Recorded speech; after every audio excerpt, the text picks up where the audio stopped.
السلام علیکم ورحمۃ اللہ۔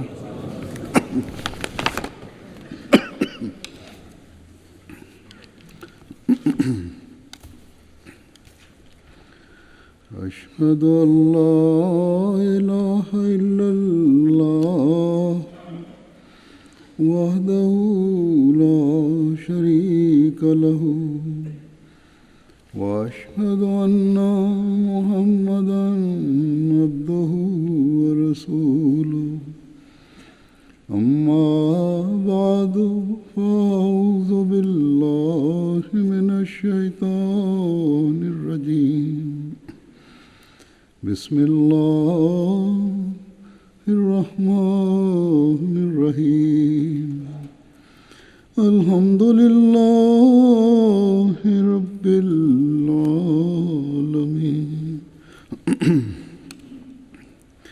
الرحمن الرحیم مالک یوم الدین إياك نعبد وإياك نستعين اهدنا الصراط المستقيم صراط الذين أنعمت عليهم غير المغضوب عليهم ولا الضالين۔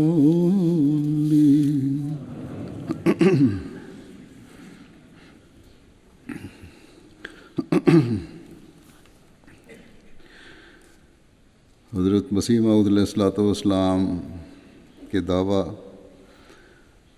اور جماعت کے قیام سے لے کر آج تک حضرت مسیح موعود علیہ السلام اور آپ کے ماننے والوں پر مسلمانوں کی طرف سے مسلسل یہ الزام لگایا جاتا ہے کہ گویا حضرت مسیح موعود علیہ السلام نے اپنے آپ کو نبی کہہ کر یا ہم نے حضرت مسیح موعود علیہ السلام کو نبی مان کر ختم نبوت کی نفی کی ہے، جبکہ حقیقت یہ ہے کہ یہ سراسر ہم جانتے ہیں کہ ہم پر جھوٹا الزام ہے اور اتہام ہے۔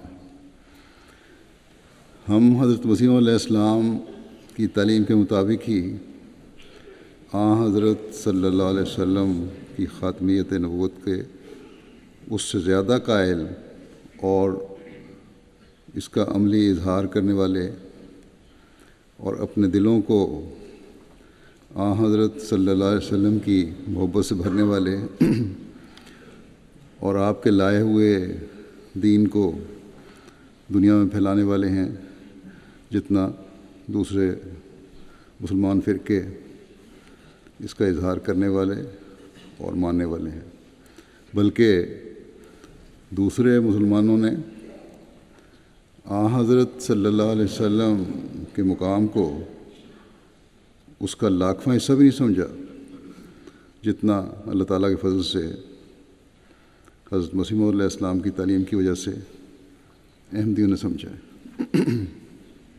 بہرحال ختم نبوت کو بنیاد بنا کر دوسرے مسلمان ہمیشہ سے احمدیوں کو یا احمدیوں کی مخالفت کرتے آئے ہیں، اور وقتاً فوقتاً کسی نہ کسی بات پر اس میں زیادہ ابال آ جاتا ہے،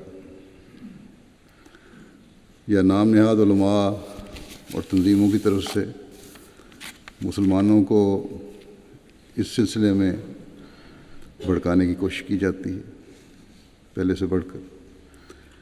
پچھلے دنوں جو گلاسگو میں احمدی کی شہادت ہوئی، اس کی وجہ سے اس معاملے کو مخالفین نے اپنی جان بچانے کے لیے مذہبی جذبات کا ایشو بنانے کی کوشش کی، لیکن پھر حکومت کے مثبت رویے اور پریس کی بے انتہا دلچسپی کی وجہ سے ظاہراً معذرت خواہانہ رویہ بھی اختیار کر لیا۔ ان بہت سی تنظیموں نے، بلکہ بڑی تنظیم جو یہاں کی ہے مسلمانوں کی، لیکن ساتھ ہی اس بات پر بھی ہٹ دھرمی سے قائم رہے اور اس کا اظہار کیا کہ احمدی مسلمان بہرحال نہیں ہیں۔ مسجدوں میں اس کا بے انتہا اظہار کیا جاتا ہے اور عام مسلمانوں کے دل میں اتنا زیادہ ڈال دیا ہے کہ مسلمانوں کے بچے بھی، جن کو شاید کلمہ بھی اچھی طرح یاد نہ ہو، جن کو یہ بھی نہیں پتہ کہ ختم نبوت کیا چیز ہے، احمدی بچوں کو اسکولوں میں یہ کہتے ہیں کہ تم مسلمان نہیں ہو۔ بعض بچیوں نے گزشتہ دنوں مجھے لکھا کہ ہمارے سے اس طرح سلوک ہوتا ہے۔ تو میں ان کو یہی کہتا ہوں کہ پہلے سے بڑھ کر اسلام کی باتیں سیکھیں اور اپنے دوستوں کو بتائیں کہ ہم تو مسلمان ہیں اور اسلام کی تعلیم پر عمل کرتے ہیں۔ حضرت صلی اللہ علیہ وسلم کو خاتم النبیین مانتے ہیں اور آپ صلی اللہ علیہ وسلم کی پیشگوئی کے مطابق ہی آنے والے مسیح موعود کو حضرت صلی اللہ علیہ وسلم کا غلام اور آپ کا تابع نبی مانتے ہیں۔ بہرحال دنیا کے مختلف ممالک میں احمدیوں کے خلاف یہ ابال وقتاً فوقتاً اٹھتے رہتے ہیں، اور اب چونکہ میڈیا اور سفر کے تیز وسائل کی وجہ سے، آسانی کی وجہ سے، سہولتوں کی وجہ سے مخالفین اور مخالفتیں ہر جگہ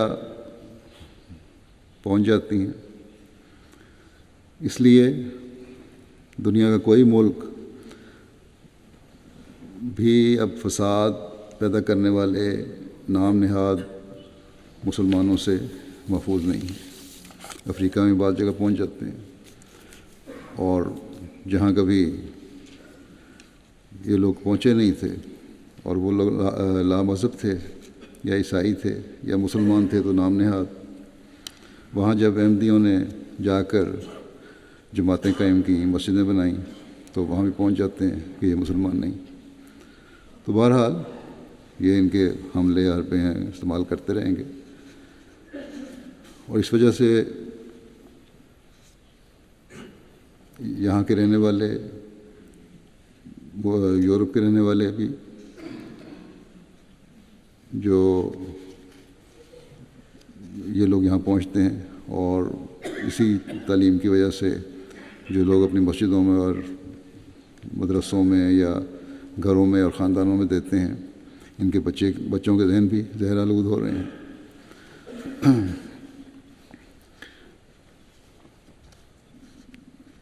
لیکن جہاں جہاں یہ پہنچ رہے ہیں، اس کے ساتھ ہمارے بھی ہر احمدی بچے اور نوجوان کا فرض ہے کہ اسلام کی حقیقی تعلیم سے پوری طرح آگاہی حاصل کریں، اس تعلیم سے آگاہی حاصل کریں جس کو اس زمانے میں کھول کر ہمیں حضرت مسیح موعود علیہ السلام نے بتایا ہے، اور جس پر جماعت احمدیہ قائم ہے کہ حضرت صلی اللہ علیہ وسلم اللہ تعالیٰ کے آخری شرعی نبی ہیں، اور شریعت کے لحاظ سے آپ پر نبوت ختم ہو گئی، یعنی اب کوئی نئی شریعت نہیں آ سکتی۔ اسی طرح قرآن کریم آخری شرعی کتاب ہے، اور اسی طرح حضرت مسیح موعود علیہ السلام حضرت صلی اللہ علیہ وسلم کی غلامی میں آنے والے آپ کے غلام نبی ہیں، آپ کی شریعت کو جاری کرنے والے نبی، جنہوں نے حضرت صلی اللہ علیہ وسلم کی شریعت کو ہی دنیا میں پھیلانا۔ بہرحال مخالفت نے تو ہمیشہ کے لیے جماعت کے ساتھ ہم نے یہی سلوک اللہ تعالیٰ کو دیکھا ہے، جب بھی مخالفتیں بڑھیں ان مخالفتوں نے جماعت کے لیے کھاد کا کام کیا۔ اس سے ہمیں تو کوئی نہ فکر کبھی تھی اور نہ ہے اور نہ ہونی چاہیے۔ اس موجودہ مخالفت سے بھی میڈیا کے ذریعہ جماعت کا بڑا وسیع تعارف ہوا ہے، جو کہ شاید پہلے ہم اتنے تھوڑے عرصے میں نہ کر سکتے، یہاں بھی اور جو اس ملک میں بھی اس طرح بڑی توجہ پیدا ہوئی۔ اور پھر یہ بھی کہ بعض احمدی نوجوان جو زیادہ مذہب میں دلچسپی نہیں رکھتے تھے، انہیں بھی جماعت کے ساتھ تو اتنا ان کا ساتھ بعضوں کا اٹھنا بیٹھنا نہیں تھا یا آنا نہیں تھا، یا کبھی عید پہ آ گئے یا دور سے واسطہ رکھا، لیکن اس میڈیا کے ذریعے سے انہیں پتہ چل گیا ہے کہ ہم حضرت مسیح علیہ السلام کو نبی مانتے ہیں، لیکن حضرت صلی اللہ علیہ وسلم کی غلامی میں۔ حضرت مسیح علیہ السلام نے حضرت صلی اللہ علیہ وسلم کی غلامی کا کس طرح حق ادا کیا، اور آپ صلی اللہ علیہ وسلم کے خاتم النبیین ہونے کے مقام کو کس طرح قائم کر کے دکھایا، اور ہماری کس طرح رہنمائی فرمائی، اس بارے میں حضرت مسیح علیہ السلام کے ہی بعض ارشادات پیش کرتا ہوں۔ آپ علیہ السلام فرماتے ہیں کہ یقیناً یاد رکھو کہ کوئی شخص مسلمان نہیں ہو سکتا اور حضرت صلی اللہ علیہ وسلم کا متبع نہیں بن سکتا جب تک حضرت صلی اللہ علیہ وسلم کو خاتم النبیین یقین نہ کرے، جب تک ان محدثات سے الگ نہ ہو، جب تک ان محدثات سے الگ نہیں ہوتا، یعنی یہ نئی باتیں اور مختلف قسم کے ذکر اور مختلف قسم کی بدعات مذہب میں شامل کرنی ہیں ان لوگوں نے، ان سے جب تک علیحدہ نہیں ہوتا۔ یہ حضرت مسیح علیہ السلام نے شامل نہیں کی، بلکہ مختلف علماء اور پیروں نے شامل کی ہیں۔ آپ فرماتے ہیں کہ جب تک ان سے الگ نہیں ہوگے اور اپنے قول اور فعل سے ہر شخص اپنے آپ کو اپنے قول اور فعل سے آپ صلی اللہ علیہ وسلم کو خاتم النبیین نہیں مانتا، کچھ نہیں۔ بس یہ صرف زبانی باتیں نہیں، بلکہ عملی طور پر بھی حضرت صلی اللہ علیہ وسلم کو خاتم النبیین ماننے کی ضرورت ہے، اور اگر وہ نہیں مانتا تو آپ فرماتے ہیں وہ کچھ بھی نہیں۔ آپ فرماتے ہیں کہ سعدی نے کیا اچھا کہا ہے کہ بزہد و ورا کوش و صدق و صفا و لیکن بے فضائے بر مصطفیٰ، کہ یعنی زہد و تقویٰ اور صدق و صفا کے لیے ضرور کوشش کرو، مگر مصطفیٰ صلی اللہ علیہ وسلم کے بتائے ہوئے طریق سے تجاوز نہ کرو۔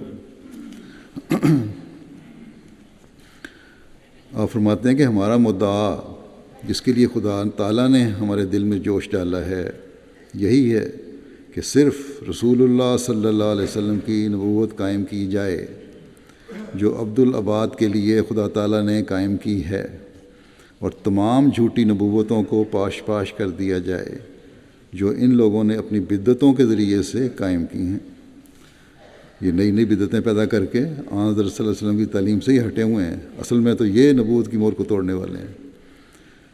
فرمایا ان ساری گدیوں کو دیکھ لو اور عملی طور پر مشاہدہ کرو، یعنی پیروں کی گدیاں جو ہیں ان کو دیکھو اور عملی طور پر مشاہدہ کرو کہ کیا رسول اللہ صلی اللہ علیہ وسلم کی ختم نبوت پر ہم ایمان لائے ہیں یا وہ۔ فرمایا کہ ظلم اور شرارت کی بات ہے کہ ختم نبوت سے خدا تعالیٰ کا اتنا ہی منشا قرار دیا جائے کہ منہ سے ہی خاتم النبیین مانو اور کرتوتیں وہی کرو جو تم خود پسند کرتے ہو، اور اپنی ایک الگ شریعت بنا لو۔ بغدادی نماز، معکوس نماز وغیرہ ایجاد کی ہوئی ہیں ان بعض مسلمان طبقوں نے اور فرقوں نے۔ فرمایا کیا قرآن شریف یا نبی کریم صلی اللہ علیہ وسلم کے عمل میں بھی اس کا کہیں پتہ لگتا ہے؟ اور ایسا ہی یا شیخ عبد القادر جیلانی شیئن للہ کہنا، اس کا ثبوت بھی کہیں قرآن شریف سے ملتا ہے؟ حضرت صلی اللہ علیہ وسلم کے وقت تو شیخ عبد القادر جیلانی رضی اللہ عنہ کا وجود بھی نہ تھا، پھر یہ کس نے بتایا تھا؟ شرم کرو، کیا شریعت اسلام کی پابندی اور التزام اسی کا نام ہے؟ اب خود ہی فیصلہ کرو کہ کیا ان باتوں کو مان کر اور ایسے عمل رکھ کر تم اس قابل ہو کہ مجھے الزام دو کہ میں نے خاتم النبیین کی مہر کو توڑا ہے۔ اصل اور سچی بات یہی ہے کہ اگر تم اپنی مساجد میں بدعات کو دخل نہ دیتے اور خاتم النبیین صلی اللہ علیہ وسلم کی سچی نبوت پر ایمان لا کر آپ کے طرز عمل اور نقش قدم کو اپنا امام بنا کر چلتے تو پھر میرے آنے ہی کی کیا ضرورت ہوتی؟ تمہاری انہی بدعتوں اور نئی نبوتوں نے ہی اللہ تعالیٰ کی غیرت کو تحریک دی کہ رسول اللہ صلی اللہ علیہ وسلم کی چادر میں ایک شخص کو مبعوث کرے جو ان جھوٹی نبوتوں کے بت کو توڑ کر نیست و نابود کرے۔ بس اسی کام کے لیے خدا نے مجھے مأمور کر کے بھیجا۔ آپ فرماتے ہیں کہ گدی نشینوں کو سجدہ کرنا یا ان کے مکانات کا طواف کرنا یہ تو بالکل معمولی اور عام باتیں ہیں۔ غرض اللہ تعالیٰ نے اس جماعت کو اس لیے قائم کیا ہے کہ حضرت صلی اللہ علیہ وسلم کی نبوت اور عزت کو دوبارہ قائم کریں۔ ایک شخص فرمایا کہ ایک شخص جو کسی کا عاشق کہلاتا ہے، اگر اس جیسے ہزاروں اور بھی ہوں تو اس کے عشق و محبت کی خصوصیت کیا رہی؟ یعنی ایک شخص سے عشق ہے، اگر اس سے اور ہزاروں پیدا ہو جائیں جس سے تم عشق کرنے لگ جاتے ہو تو پھر جس سے عشق ہے اس کی ان خصوصیت یا انفرادیت کیا رہی؟ تو فرمایا کہ پھر اگر یہ رسول اللہ صلی اللہ علیہ وسلم کی محبت اور عشق میں فنا ہیں جیسا کہ یہ دعویٰ کرتے ہیں، تو یہ کیا بات ہے کہ ہزاروں خانقاہوں اور مزاروں کی پرستش کرتے ہیں؟ مدینہ طیبہ تو جاتے ہیں، فرمایا کہ مدینہ طیبہ تو جاتے ہیں مگر اجمیر اور دوسری خانقاہوں پر ننگے سر اور ننگے پاؤں جاتے ہیں۔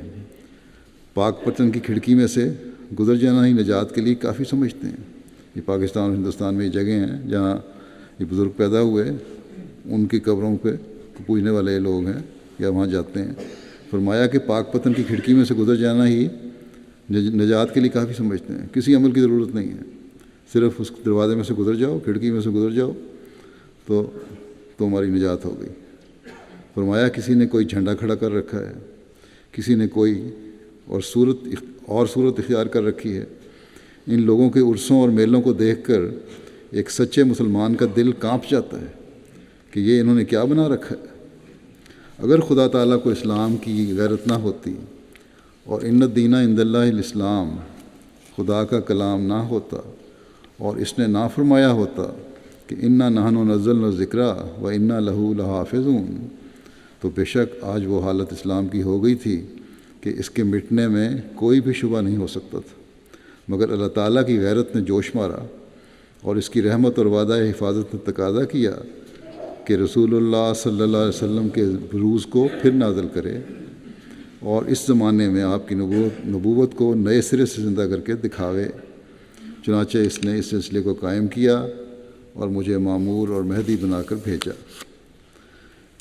پھر بعثت مسیح موعود کا اصل منشا اور مدعا بیان فرماتے ہوئے ایک موقع پر آپ نے فرمایا کہ ہمارا اصل منشا اور مدعا حضرت صلی اللہ علیہ وسلم کا جلال ظاہر کرنا ہے اور آپ کی عظمت کو قائم کرنا۔ ہمارا ذکر تو ضمنی ہے، اس لیے کہ حضرت صلی اللہ علیہ وسلم میں جذب اور افاضے کی قوت ہے اور اسی افاضے میں ہمارا ذکر ہے، یعنی حضرت صلی اللہ علیہ وسلم میں یہ طاقت ہے کہ آپ فیض پہنچانے والے اور فائدہ پہنچانے والے ہیں، اور اسی فیض اور فائدے میں ہم نے فرمایا کہ میرا ذکر بھی آ گیا۔ یہ حضرت صلی اللہ علیہ وسلم کا فیض ہی ہے جس نے حضرت مسیح موعود علیہ السلام کو یہ مقام دیا۔ بس حضرت صلی اللہ علیہ وسلم کے فیض کے دائرے نے حضرت مسیح موعود علیہ السلام کو اپنے اندر سمیٹ لیا، اور اب حضرت صلی اللہ علیہ وسلم کے ذکر کے ساتھ آپ کے عاشق صادق کا ذکر بھی شامل ہو گیا۔ پھر اس بات کو بیان فرماتے ہوئے کہ آپ کی بعثت کا مقصد یہ ہے کہ مسلمانوں میں 1000 سال کے اندھیرے زمانے کی وجہ سے جو نئی باتیں اور بدعات پیدا ہو گئی تھیں ان کی اصلاح ہو۔ آپ فرماتے ہیں پھر میں یہ کہتا ہوں کہ خدا کی طرف سے جو آتے ہیں کہ وہ کوئی بری بات تو کہتے نہیں، وہ تو یہی کہتے ہیں کہ خدا ہی کی عبادت کرو اور مخلوق سے نیکی کرو، نمازیں پڑھو، اور جو غلطیاں مذہب میں پڑ گئی ہوئی ہیں انہیں نکالتے ہیں۔ چنانچہ اس وقت جو میں آیا ہوں تو میں ان غلطیوں کی اصلاح کے لیے بھیجا گیا جو فیض آوج کے زمانے میں پیدا ہو گئی تھی۔ یہ اندھیرا زمانہ جب تھا ایک مسلمانوں میں آیا دور، اس میں پیدا ہو گئی تھی۔ سب سے بڑی غلطی یہ ہے کہ خدا تعالیٰ کی عظمت اور جلال کو خاک میں ملا دیا گیا ہے، اور رسول اللہ صلی اللہ علیہ وسلم کی سچی اور اہم اور اعلیٰ توحید کو مشکوک کیا گیا ہے۔ ایک طرف تو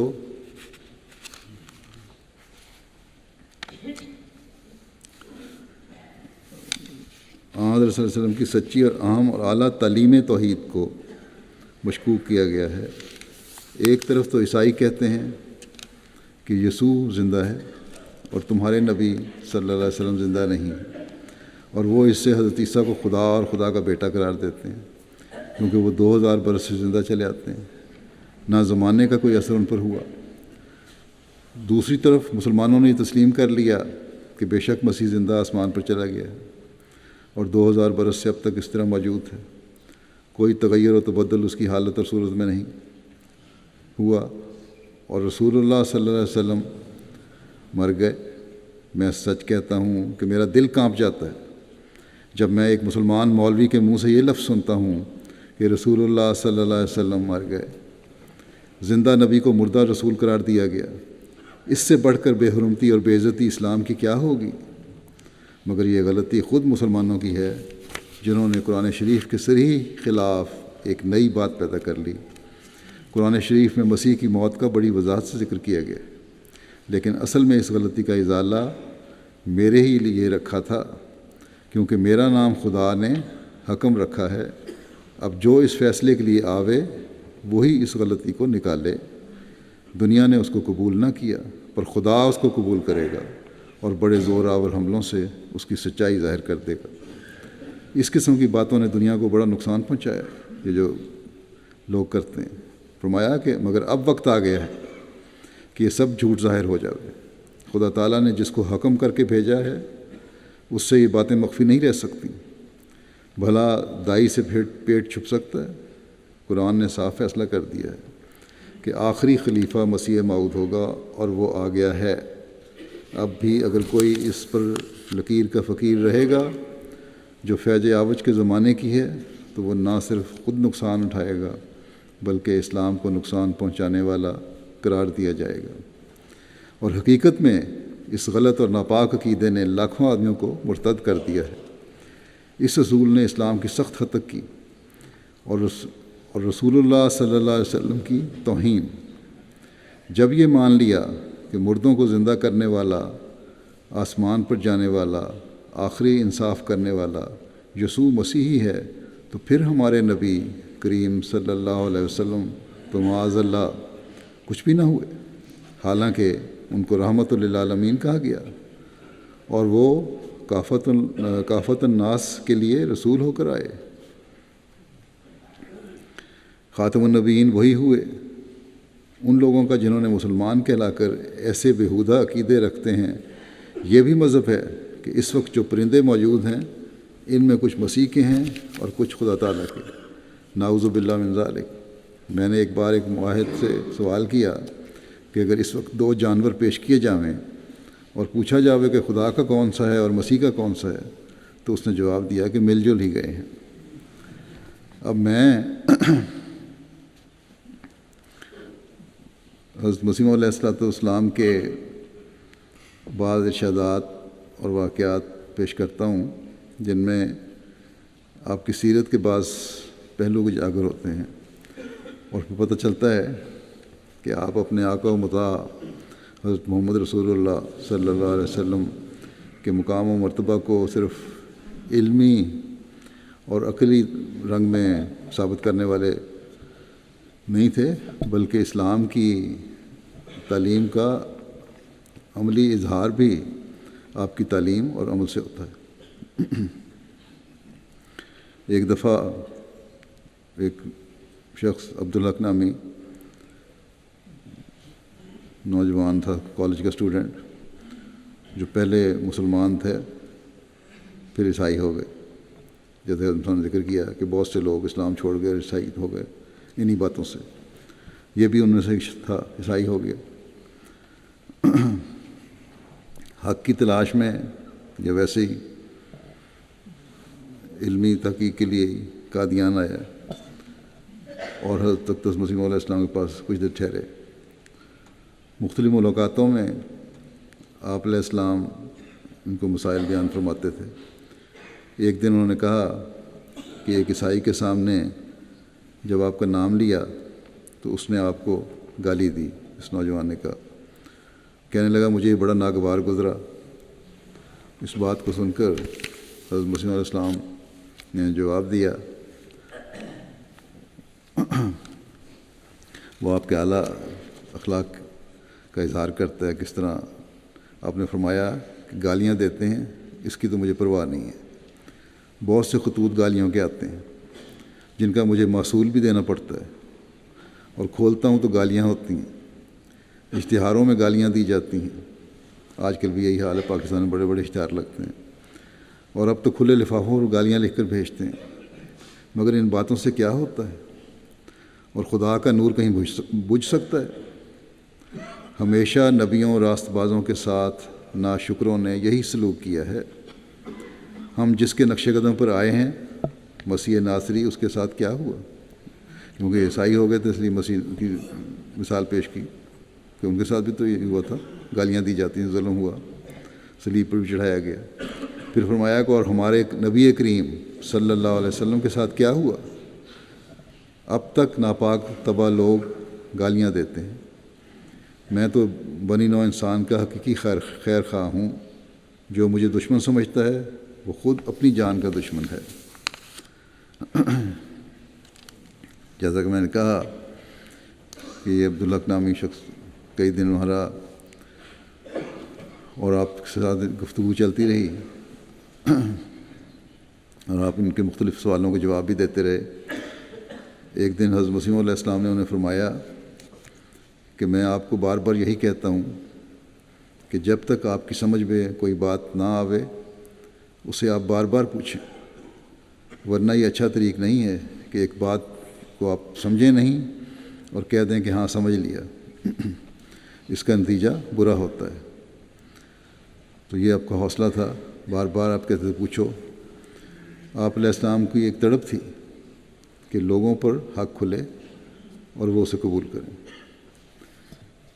یہ نوجوان جو تھے وہ سراج الدین عیسائی کو بھی جانتے تھے، جس نے حضرت مسیح علیہ السلام سے سوال کیے تھے اور پھر آپ نے اس کے جواب بھی دیے جو شائع بھی ہو گئے۔ تو اس کا ذکر کرتے ہوئے حضرت اقدس مسیح نے فرمایا کہ سراج الدین جو یہاں آیا تھا اس نے ایسا ہی کیا اور کچھ فائدہ نہ اٹھایا، یعنی سوال کرتا تھا اور چپ رہتا تھا، آگے مزید سوال نہیں کرتا تھا، اور یہاں آ کے بھی اس نے کوئی فائدہ نہیں اٹھایا، ہاں ہاں کرتا رہا ہر بات پہ، اور نیک نیتی سے دل میں جو شکوک تھے یا شبہات تھے اگر پیدا ہوئے تو ان کو دور کرنے کی کوشش نہیں کی۔ حضرت مسیح علیہ السلام سے مزید سوال نہیں پوچھے، جو لکھ کے لایا تھا بس وہی پوچھتا رہا، یا آپ جو بیان فرماتے رہے ان پہ ہاں ہاں کرتا رہا۔ حضرت مسیح علیہ السلام نے فرمایا کہ اس نے اس نوجوان کو کہ اس نے یعنی سراج الدین نے آپ کو کچھ کہا تھا، اس کو جانتے ہیں آپ؟ تو عبدالحق نامی شخص نے جواب دیا کہ ہاں، وہ مجھے منع کرتے تھے کہ وہاں مت جاؤ، کچھ ضرورت نہیں ہے۔ جب ہم نے ایک سچائی کو پا لیا، یہ بھی مسلمانوں سے عیسائی ہو گیا تھا کہ جب سچائی کو ہم نے پا لیا یعنی عیسائیت کو، پھر کیا ضرورت ہے کہ اور تلاش کرتے پھریں۔ اور یہ بھی انہوں نے کہا تھا کہ جب میں آیا تھا تو وہ مجھے 3 میل تک چھوڑنے آئے تھے اور پسینہ آیا ہوا تھا۔ اس عیسائی کو واپسی پر الوداع کہنے کے لیے 3 میل تک حضرت مسیح علیہ السلام گئے تھے۔ اور یہ بھی مہمان نوازی کہ وہ اعلیٰ ظرف ہے جس کا اظہار آپ نے کیا۔ ایڈیٹر بدر نے جو اس پہ نوٹ لکھا ہوا ہے وہ یہ ہے کہ سلیم الفطرت لوگ حضرت مسیح موعود علیہ السلام کی شفقت اور ہمدردی پر غور کریں اور اس جوش کا اندازہ کریں جو اس کی فطرت میں کسی روح کو بچا لینے کے لیے ہے۔ کیا 3 میل تک جانا محض ہمدردی کے لیے نہ تھا؟ حضرت مسیح علیہ السلام جو گئے 3 میل تک اس کے ساتھ عیسائی کے، ہمدردی کے لیے تھا تاکہ اس کو بچائیں۔ لکھتے ہیں کہ ورنہ میاں سراج الدین سے کیا غرض تھی؟ اگر فطرت سلیم ہو تو آپ کے اس جوش ہمدردی ہی سے حق کا پتہ پا لے۔ ہمارے لیے ایسا سچا جوش رکھنے والے تجھ پر خدا کا سلامت برتو ہے مرد سلامت۔ حضرت مسیح نے فرمایا اس کے پسینے کا ان کو پسینہ آ گیا تھا مسیح علیہ السلام کو۔ آپ فرماتے ہیں اس پسینے سے اس نے یہ مراد لی کہ گویا جواب نہیں آیا۔ افسوس، آپ اس سے پوچھتے تو صحیح کہ پھر وہ یہاں رہ کر نمازیں کیوں پڑھتا تھا؟ جب وہ یہاں آیا حضرت مسیح علیہ السلام کے پاس تو نمازیں بھی پڑھا کرتا تھا۔ اور فرماتے ہیں کیا اس نے نہیں کہا تھا کہ میری تسلی ہو گئی؟ پھر میرے سامنے ہو تو میں اس کو حلف دے کر پوچھوں، سامنے ہونے سے تو کچھ تو شرم آ جاتی ہے۔ بہرحال عبدالحق صاحب نے کہا میں نے نمازوں کا حال پوچھا تھا تو انہوں نے کہا تھا کہ ہاں میں پڑھا کرتا تھا، اور آخر میں نے کہہ دیا تھا کہ میں کسی سرد مقام پر جا کر فیصلہ کروں گا۔ یہ سراج الدین نے جواب دیا تھا۔ اور یہ بھی مسٹر سراج الدین نے کہا تھا کہ مرزا صاحب شہرت پسند ہیں۔ میں نے 4 سوال پوچھے تھے، ان کا جواب چھاپ دیا۔ حضرت مسیح علیہ السلام نے فرمایا کہ اس میں تو شہرت پسندی کوئی بات نہیں، ہم کیوں حق کو چھپاتے؟ اگر چھپاتے تو گناہ گار ٹھہرتے اور معصیت ہوتی۔ خدا نے جب مجھے معمور کر کے بھیجا ہے تو پھر میں حق کا اظہار کروں گا، اور جو کام میرے سپرد ہوا ہے اسے مخلوق تک پہنچاؤں گا۔ اور اس بات کی مجھے کوئی پرواہ نہیں کہ کوئی شہرت پسند کہے یا کچھ اور۔ آپ ان کو پھر خط لکھیں کہ وہ یہاں کچھ دن اور رہ جائیں۔ بس جس کام کے ساتھ اور جس کام کے لیے خدا تعالیٰ نے آپ کو بھیجا تھا اس کو صرف ایک شخص تک محدود نہیں رکھا، بلکہ سمجھا کہ اس سے دوسرے لوگوں کو فائدہ پہنچ سکتا ہے اور اس سے اسلام کی حقیقت ظاہر ہوگی، تو دوسروں کے لیے بھی آپ نے اشارہ کر دیا، جو آپ کسی نام و نمود کے لیے نہیں کیے تھے۔ بس آپ کا ہر کام اسلام اور آن حضرت صلی اللہ علیہ وسلم کی عزت اور مقام قائم کرنے کے لیے تھا۔ بہرحال بہت ساری باتیں اس نوجوان عبدالحق سے آپ کی سیر کے دوران ہوا کرتی تھیں۔ ان باتیں کرتے ایک دن باتیں کرتے ہوئے آپ یہی باتیں کرتے ہوئے جب یہ سوال ہو رہا تھا سراج الدین کے بارے میں، اب گھر کے قریب پہنچ گئے۔ اس وقت حضرت اقدس نے عبدالحق صاحب کو مخاطب کر کے فرمایا کہ آپ ہمارے مہمان ہیں، اور مہمان آرام وہی پا سکتا ہے جو بے تکلف ہو۔ بس آپ کو جس چیز کی ضرورت ہو مجھے بلا تکلف کہہ دیں۔ پھر جماعت کو مخاطب کر کے فرمایا کہ دیکھو یہ ہمارے مہمان ہیں، اور تم میں سے ہر ایک کو مناسب ہے کہ ان سے پورے اخلاق سے پیش آوے اور کوشش کرتا رہے کہ ان کو کسی قسم کی تکلیف نہ ہو۔ یہ کہہ کر آپ گھر اپنے تشریف لے گئے۔ تو ہر ایک شخص کے انفرادی طور پر بھی مہمانداری کا آپ کو بڑا خیال رہتا تھا۔ کوئی اگر حق کی تلاش کے لیے آیا ہے تو اس کو ایک تو صحیح طرح پیغام ملے، اور دوسرے جو ظاہری آرام ہے مہمان وہ بھی اس کو پوری طرح میسر ہو۔ ایک واقعہ ایک مریض کی عیادت کا بیان کرتا ہوں، لیکن اس میں بھی حضرت اقدس مسیح علیہ السلام نے دعا کے ذکر میں آج کل کے پیروں فقیروں کی طرح اپنی بڑائی بیان نہیں کی کہ میں دعا کی کروں گا اور میری دعائیں قبول ہوتی ہیں، بلکہ خدا تعالیٰ کی وحدانیت اور قبولیت دعا کے فلسفے اور اپنی حالت کو خدا تعالیٰ کی مرضی کے مطابق ڈھالنے کے متعلق ہی بیان فرمایا ہے۔ واقعہ یوں ہے کہ قریشی صاحب کئی روز سے بیمار ہو کر دارالعمان میں، یہ لکھنے والے لکھتے ہیں کہ حضرت حکیم الامت کے علاج کے لیے آئے ہوئے ہیں۔ انہوں نے متعدد مرتبہ حضرت حجت اللہ کے حضور دعا کے لیے التجا کی۔ آپ نے فرمایا ہم دعا کریں گے۔ پھر ایک دن شام کو اس نے بدریہ حضرت حکیم الامت التماس کی کہ میں حضرت مسیح موعود کی زیارت کا شرف حاصل کرنا چاہتا ہوں، مگر پاؤں کے متورم ہونے کی وجہ سے حاضر نہیں ہو سکتا، پاؤں سوجا ہوا چل نہیں سکتا۔ حضرت مسیح علیہ السلام نے خود 11 اگست کو ان کے مکان پر جا کر دیکھنے کا وعدہ فرمایا۔ چنانچہ وعدے کے افاع کے لیے آپ سیر کو نکلتے ہی خدام کے حلقے میں اس مکان پر پہنچے جہاں وہ ٹھہرے ہوئے تھے، اور کچھ دیر تک مرض کے عام حالات دریافت فرماتے رہے۔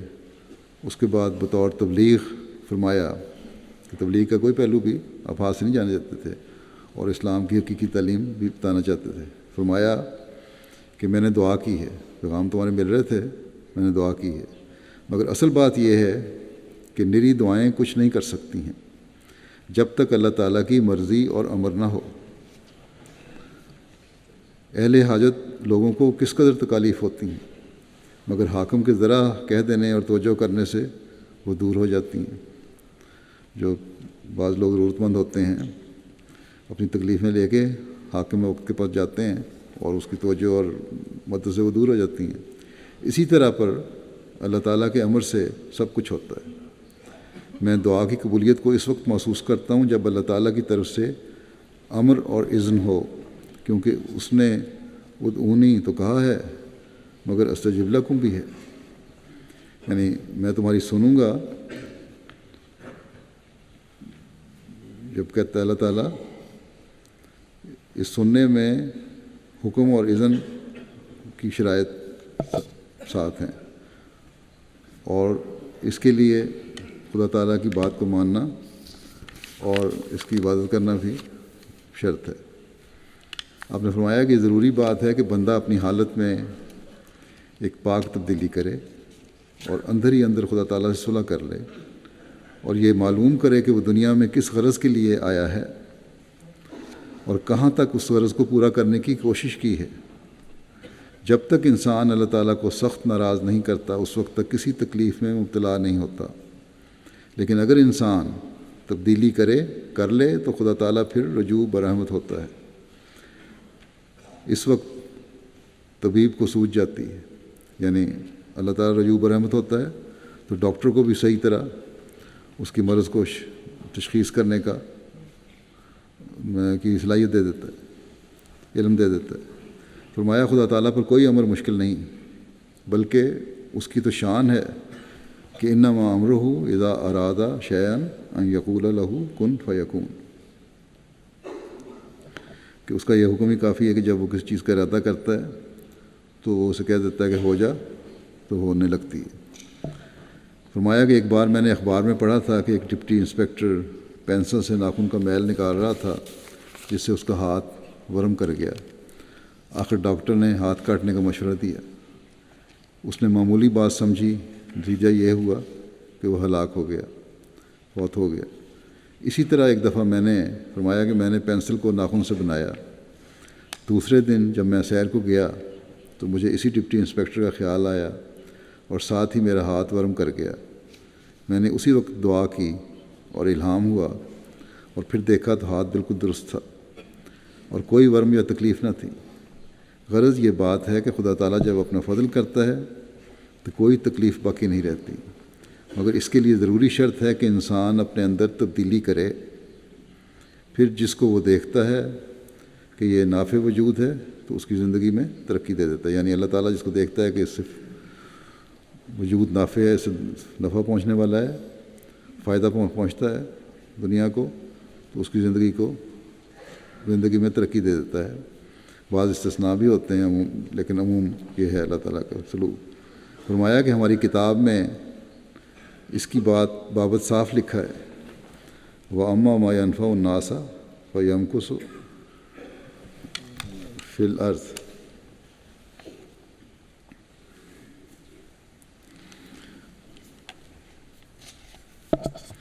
کہ اور جو چیز لوگوں کو نفع دینے والی ہوتی ہے وہ زمین میں ٹھہری رہتی ہے.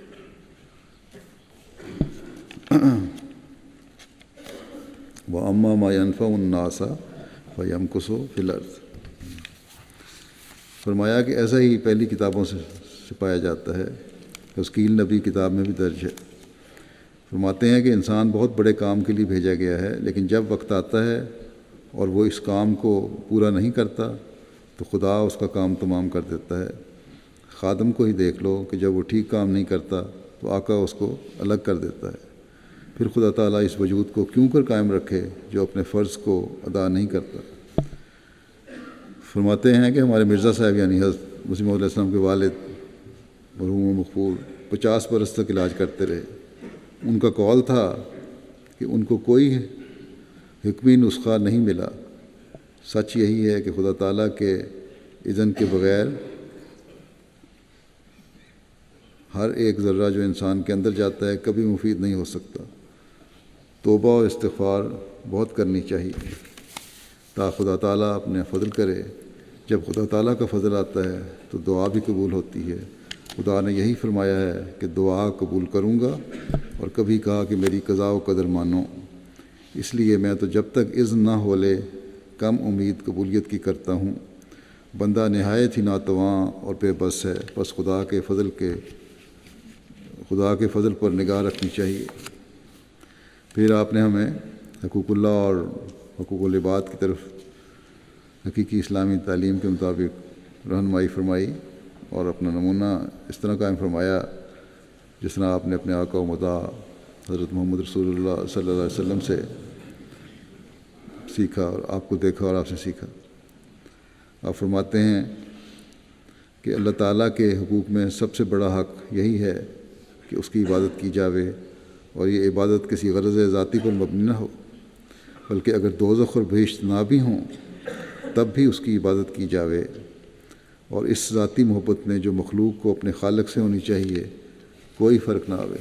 یہی اعتراض آج کل بہت بڑے لوگ کرتے ہیں دین کے مخالفین کہ لالچ کی خاطر تم لوگ عبادت کرتے ہو. تو آپ نے فرمایا کہ اللہ تعالیٰ سے پیار اور محبت کی وجہ سے عبادت کرنی چاہیے اس کی. فرماتے ہیں کہ اس لیے ان حقوق میں دوزخ اور بہشت کا سوال نہیں ہونا چاہیے. اللہ تعالیٰ کا حق ادا کرنا ہے، اس میں یہ سوال نہ ہو کہ جنت ملے گی دوزخ ملے گی، بلکہ جو اللہ تعالیٰ کسی محبت ہے اس کا حق یہ ہے کہ اس کی عبادت کی جائے. اللہ تعالیٰ کے جو فضل ہیں ان کا حق یہ ہے کہ اس کی عبادت کی جائے. فرماتے ہیں کہ بنی نوع انسان کے ساتھ ہمدردی میں میرا مذہب یہ ہے. دوسرا ہمدردی بنی نوع انسان کی ہے. فرمایا کہ میرا مذہب یہ ہے کہ جب تک دشمن کے لیے دعا نہ کی جاوے پورے طور پر سینہ صاف نہیں ہوتا. ادعونی استجب لکم میں اللہ تعالیٰ نے قید نہیں لگائی کہ دشمن کے لیے دعا کرو تو قبول نہیں کروں گا، بلکہ میرا تو یہ مذہب ہے کہ دشمن کے لیے دعا کرنا یہ بھی سنت نبوی صلی اللہ علیہ وسلم ہے. حضرت عمر رضی اللہ عنہ اسی سے مسلمان ہوئے تھے.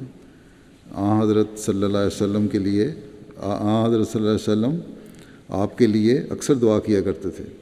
اس لیے بخل کے ساتھ ذاتی دشمنی نہیں کرنی چاہیے اور حقیقتاً موضعی نہیں ہونا چاہیے.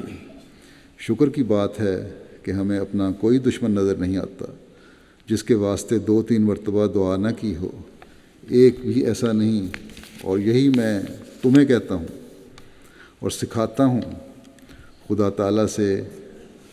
تعالیٰ اس سے کہ کسی کو حقیقی طور پر ایذا پہنچائی جاوے اور ناحق بخل کی راہ سے دشمنی کی جاوے ایسا ہی بیزار ہے جیسے وہ نہیں چاہتا کہ اس کے ساتھ ملایا جاوے.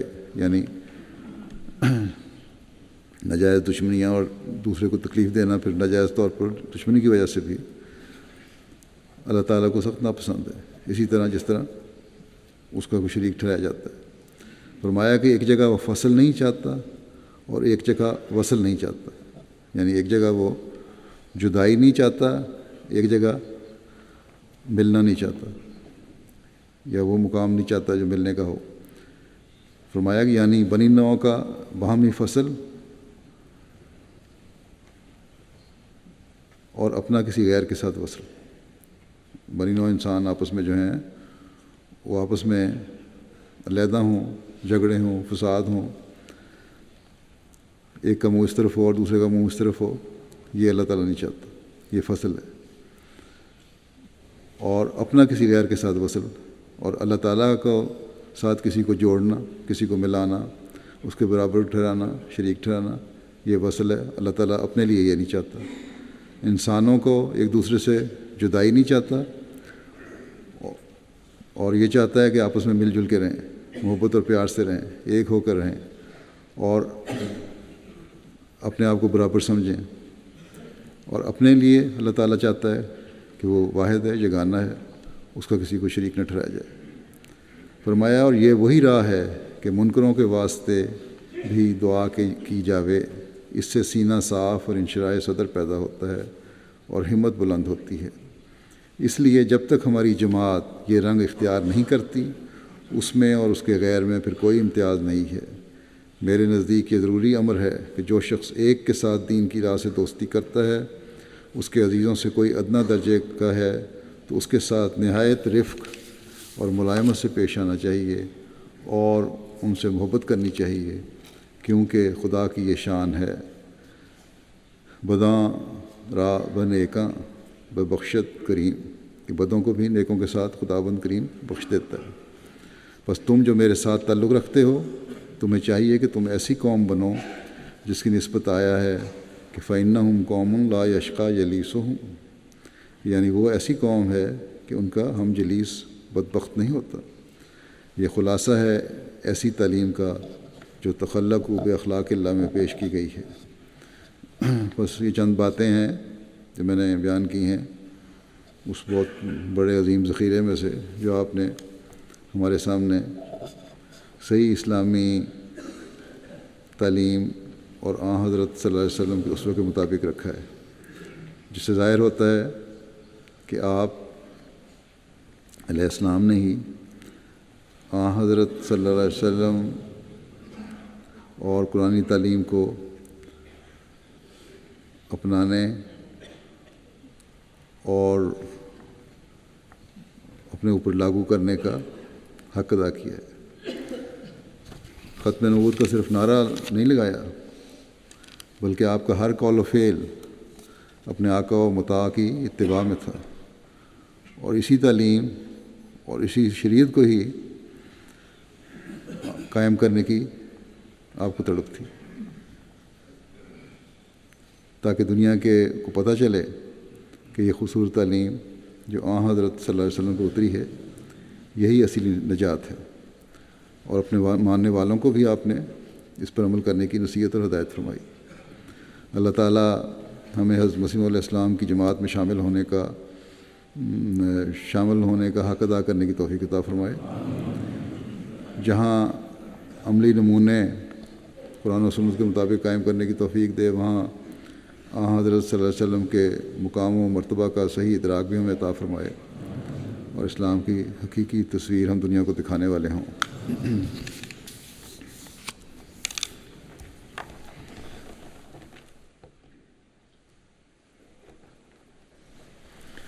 الحمد للہ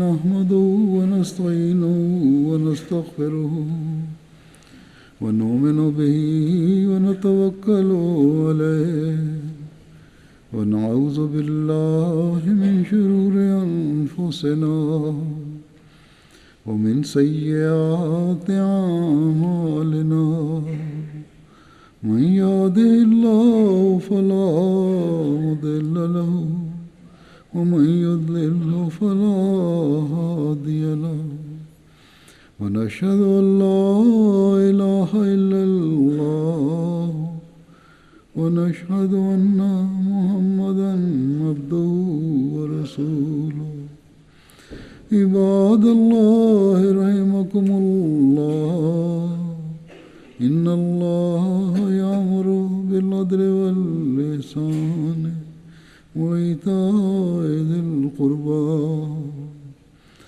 وينهى عن الفحشاء والمنكر والبغي يعظكم لعلكم تذكرون اذكروا الله يذكركم وادعوه يستجب لكم ولذكر الله أكبر